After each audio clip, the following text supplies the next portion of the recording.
Janae? Janae? Janae? Sometimes life isn't this obvious. As a parent or caregiver, there can be so many things to be focused on as your child grows that sometimes you can overlook the early signs of autism. So there are three main components that we look at when we're looking at children with autism, and the symptoms are deficits in communication, social, and behavioral issues. The communication issues, sometimes kids will talk, sometimes they won't, but there's some sort of a deficit there. For social, you might see kids that don't make eye contact or don't engage socially, and sometimes with behavioral issues, you may have behavior problems, or you might just have repetitive type behaviors like lining things up or some odd movements or things that just seem strange.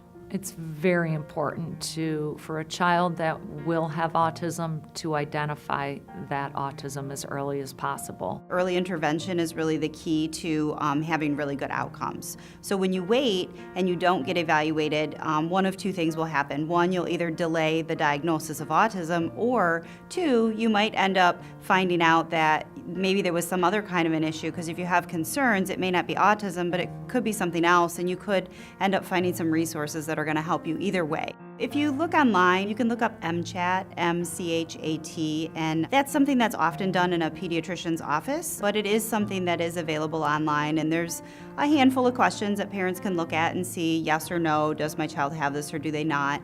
And it would be really good talking points to talk to your pediatrician about if you did have some concerns after doing that. Raising a child with autism is different than raising a typical child. So maybe the tools that you use for your other children or the tools that your parents use for you, they may not be the right tools for you to use with this child, and you might need some extra support, and you might need to learn from the professionals that you're working with, and just be open to that. The spectrum is broad, and normal development is broad, and diagnosing autism the younger you go gets much more challenging. So I would say, if you have a concern, bring it up with your pediatrician. Kids with autism, I mean, they're just kids at the end of the day, and every kid is going to be a little bit different, and they're going to have their own unique aspects that are going to be challenging, but also very rewarding.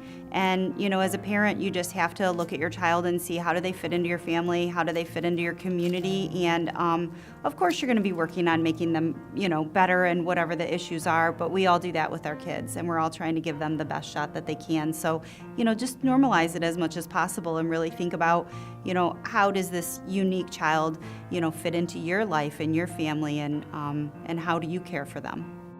If your child isn't responding like they should, don't just blame yourself, ask. There are resources available that can help you identify autism early on, and the earlier you get help, the better both of your lives will be. As our children grow, we have to be their safety gate, so use caution and give them the time to play, dream, and just be a kid. For more information, visit DetroitPBSKids.org.